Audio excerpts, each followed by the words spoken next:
What's going on, YouTube? It's NC, the place to be. Children, Mr. A&D, back to finally give my thoughts on AEW Revolution 2023.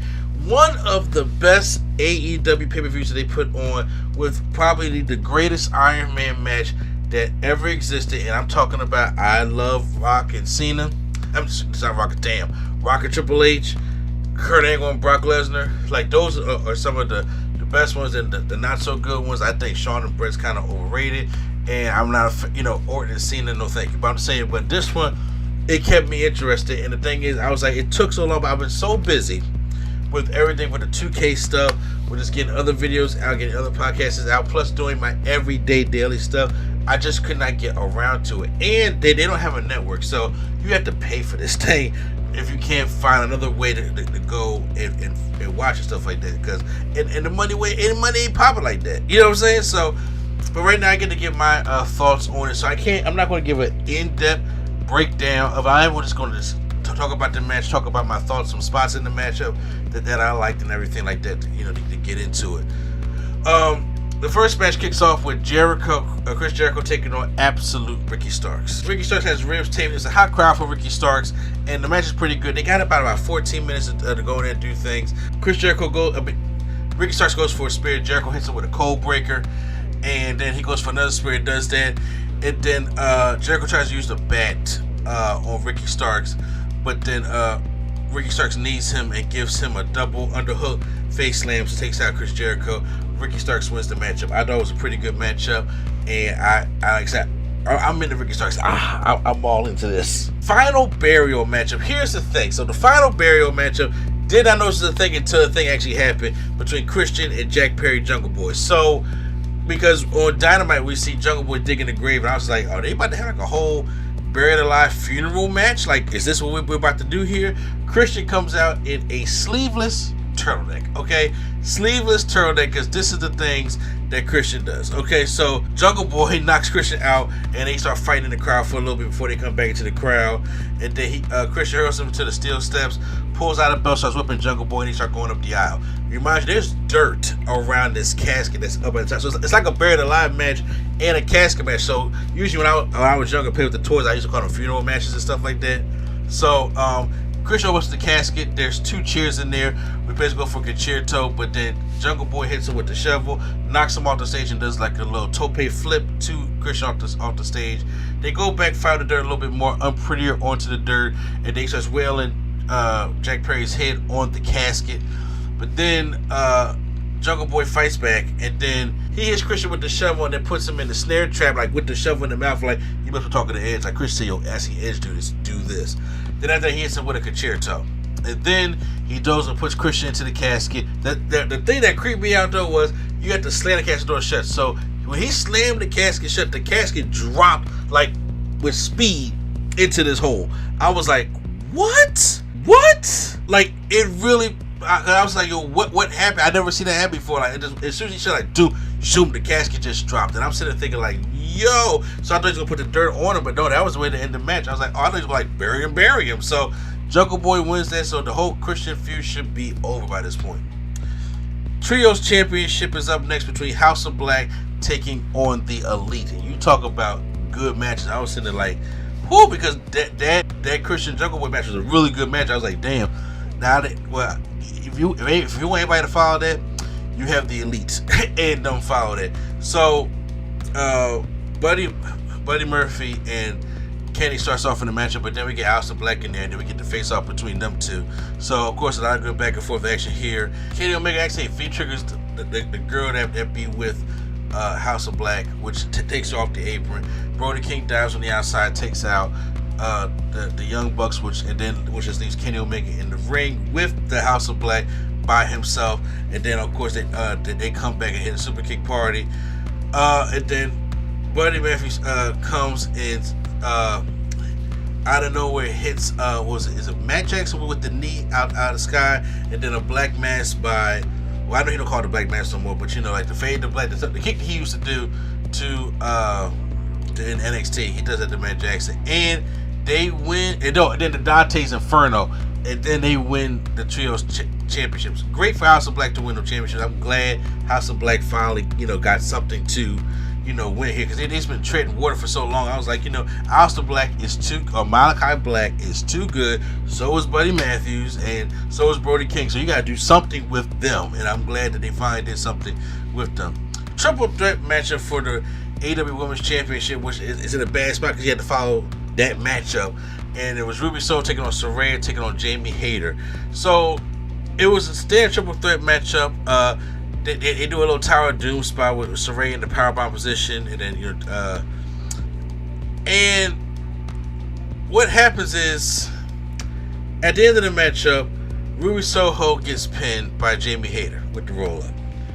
And after the matchup, we get Britt Baker's already out there with Jamie Hayter, and then Toni Storm comes out, and then it's like Ruby Soho raises the hand of Jamie Hayter like out of respect, but then gives her the destination, kick right to Jamie Hayter, takes her out, and then Britt Baker's like, "What's going on?" Then she gives her little sister Abigail to Britt Baker. Then they take the little spray paint and they spray the little L on Jamie Hayter and Britt Baker after the matchup. So my thing is, why have Ruby Soho in the match hitting Saraya, and then all of a sudden just join the group after a while? But I understand if you probably just wanted, to get to that, and I was like, maybe it was could there have been another way, to say the least?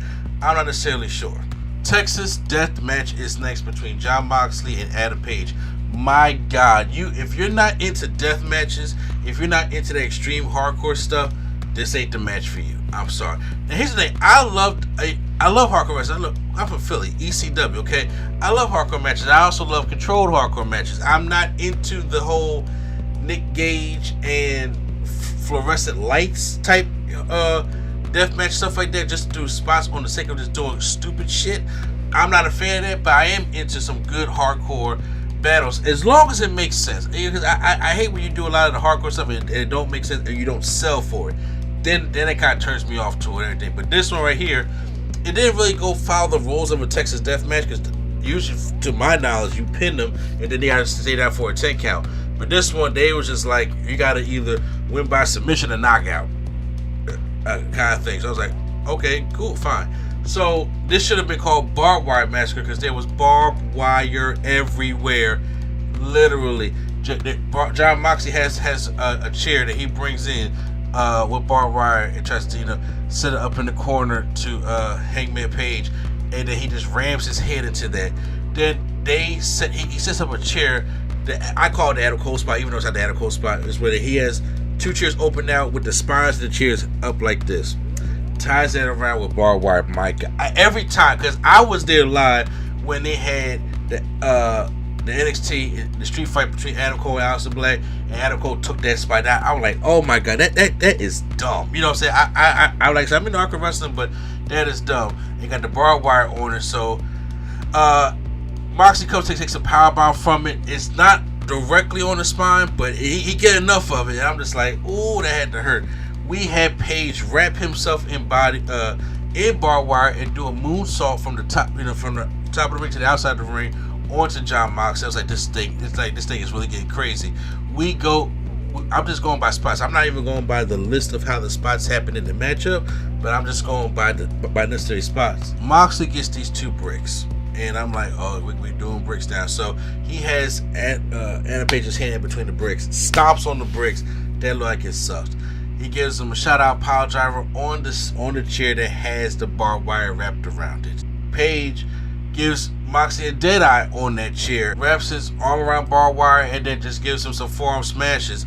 And then on the outside, there is a board with barbed wire laying across on the chair, and Page jumps over the top rope and falls right onto Moxley, and he falls right onto the barbed wire.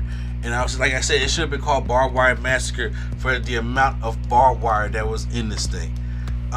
Even Moxley at one point starts to rape the back of Adam Page, and then when he's on the top, he gives him a toss to the outside, and then he falls on this board of barbed wire. I'm just like, my God, there's barbed wire everywhere, man. Moxley hits the Death Rider, and then after the Death Rider, gives like a curb stomp to Page on the bricks. Page still kicks out. My God. Then he goes and he's holding Moxley. Moxley takes him to Kick City, and then but Paige fights back, and then but there's a chain around Moxley's neck, and then Paige goes and hits the buckshot lariat, hits Moxley, but then Moxley pops up and it goes over to the ropes, and then Paige clotheslines him outside, but as he falls out, the chain is still around his neck, so he's getting like hung, and then Paige is pulling the chain, which causes Moxley to tap out. So there's your winner right there, Adam Page, in a brutal match. If you are not a fan of death matches, this ain't the way to go. It was very brutal. Samoa Joe took on Wardlow for the TNT Championship. This match was actually kind of aborted me because I really had high hopes for this matchup, but there was like zero.